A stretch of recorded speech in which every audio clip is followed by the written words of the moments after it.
Passion Jesus 59. Why does man need sacrifices? 4 minutes. English translation of Passion Jesus 59.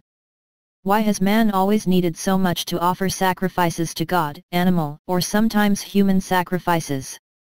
To understand it, it is perhaps more difficult today in the West, where we function rationally and we are not often in material needs, but we must put ourselves in the place of our ancestors, who knew nothing the reason for their presence on earth, and whose life was fragile, could topple overnight, not only in death for them, but for their whole family. In such a situation, let us put ourselves in their place. What would we have done? First, we would have asked ourselves the cause of our misfortunes.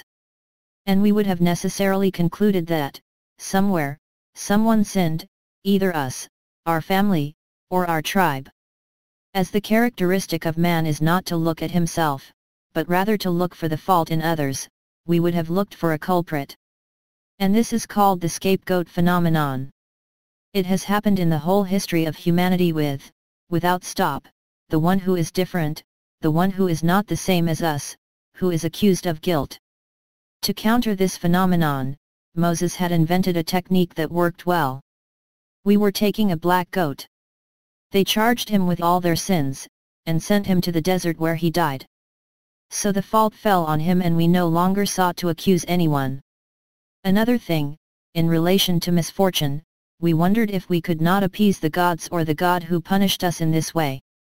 So that was the first thing we said to ourselves, that we were going to offer him the most precious thing that we had and perhaps our own life, because it was we who had sinned. And some priests did it, as in South America, in the Inca Empire. Sometimes we offered what we had most precious, so his only son or his eldest daughter, the main thing being to calm this god. Sometimes we caught what he liked, for example, a very valiant enemy warrior, who was offered as a sacrifice. We could offer, for example, the beginnings of his harvests to show clearly that we offered to God, not only recognition, but also what was most precious at the beginning of the harvest. This kind of sacrifice particularly developed in the Neolithic, that is to say during the invention of agriculture and livestock, because epidemics could fall suddenly on a village. We didn't even know the existence of microbes. Misfortunes were so common. Where does it come from? It comes from a primary instinct in the heart of man. An instinct that is still present. As we know, people to whom there are unending misfortunes say to themselves that somewhere a god has them or wants to harm them. To heal man of this, God ordered, at some point, animal sacrifices, through the word of Moses and to replace human sacrifices. And then, when God became man, he decided to find a technique to replace, forever, all the sacrifices by his own sacrifice. So he took things on himself and it worked.